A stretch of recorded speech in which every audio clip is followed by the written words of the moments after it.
how can we push this diversity of thought into some level of action? I'd like, we've been hosting these environments where we're bringing the protesters together with leaders and having this dialogue, and it's been okay. I shouldn't say it's been okay. It's been a great experience. But what I've noticed is the further away you get from George Floyd's death, the less participation, the less involvement, and then it just kind of goes away. And that concerns me. It concerns me that for years it's been said that you can just wait out the protesters, they'll eventually go home and nothing has to change. What are we doing so that even if protesters are going home, how do we continue that momentum towards the changes that we're trying to bring about? Well, you bring up a really good point. My same conversation we had last time, 35% of people under the age of 26 vote. They're out there. They're the ones usually out there protesting, but they're not the ones going back and voting. So they're part of that. They're definitely part of that problem. But we have to realize that the movements that we're all talking about are getting corrupted. They're getting pirated. They're getting changed. They're getting mutated. You're having people taking what should be a positive momentum and they're throwing everything else into it that they can. That's where the problem happens. And getting the conversations about prison reform, about discuss in that regard, we have to be able to sit there and say there's some people in jail for a reason, and right. we have to look at that.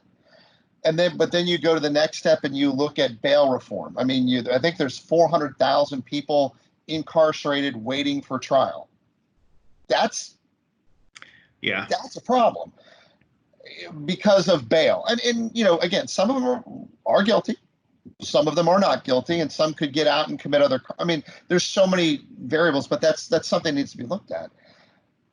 Having that conversation and continuing them so that it's not just about George Floyd has to be a part of every conversation that goes on. Getting the people together to find small victories, small stepping stones, things that we can move the needle each and every time. That's where it has to be. When you have a police force that's willing to review what's going on, that's a victory. Right. When you have people who are now hyper vigilant, who, if they see something, they say something, they get involved, that's a victory. Right. The fact that you have people, and I'll use Black Lives Matter as an example, when you have people talking about not where it has been moved to from a mutated sense, where, it's all lives matter, it's this, but going back to it's about my life matters to me, and my life matters, and I want people to know that, okay, it happens to be the color of my skin, but it's still about me as a person. Right. People need to go back to those roots and realize, this country was built on making everything better, giving everyone a chance.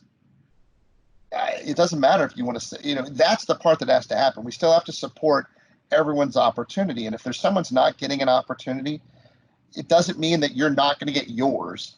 It means we have to find a way. Like we talked about, the minority party or the minority always needs to have a voice in government or in life, because if not, how are we going to progress? I don't want to be surrounded by people who believe me all the time.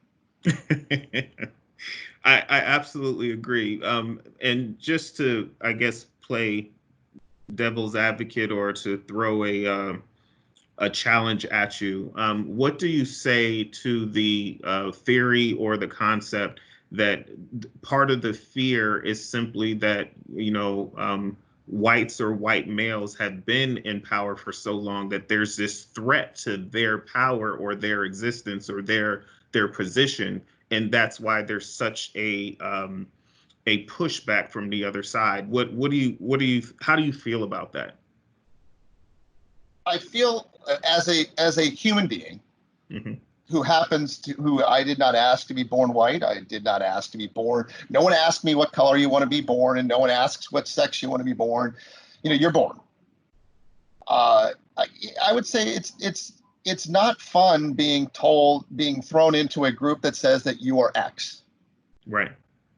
And, so from that standpoint, I think that's where most people are coming from. No one wants to be told that you're a problem when you feel that you're working to not be a problem. Right. And so I think that's where it kind of comes down to. And of course, the argument's going to be, well, that's the way the other side feels the whole time. Okay. That doesn't make the two wrongs don't make a right, but when you have people who want to be engaged in the conversation, it's not a problem. This country elected a black man president, and that doesn't mean that, how did he get the votes? He got a lot of them.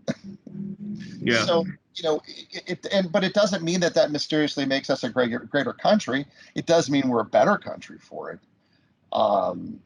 So the response I would give is, it's still not about a white, black, Hispanic, Asian argument. It's still about a human argument. How do we make humans better? Those are the people you want at the table. Am I answering your question? No, you are. And the thing I love about it is, in a lot of areas, and don't get me wrong, there are still racial undertones that are out there, but in most areas, I tend to feel like it's more about the haves and the have-nots rather than color. But I also know that historically, and like I said, you and I have talked about this. Historically, there were definitely systems in place that did, whether it's redlining or the establishment of communities that were Black that did not have the same resources. All of those things are true, but one of the topics that keeps coming up for me and in these areas are one of the reasons why there's not a fix is because the minute that you say that it's true, then there's this sense of liability or payback that follows it. And how do you even pay something like that?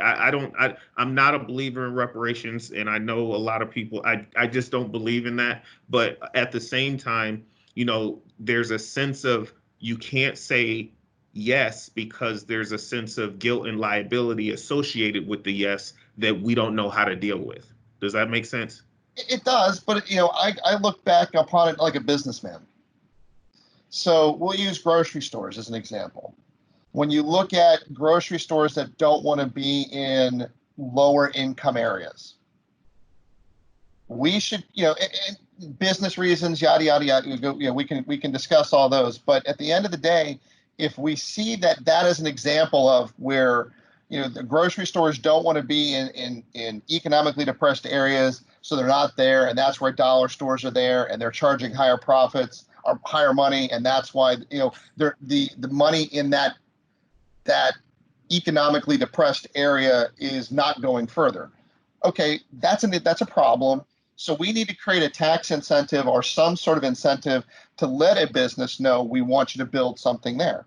If we let private industry know that we want to create a solution, can you help us? And we give them the right incentive, they're going to go there. I love that. Commerce and finance. How do we find a way to get people engaged in the economic activity of this country?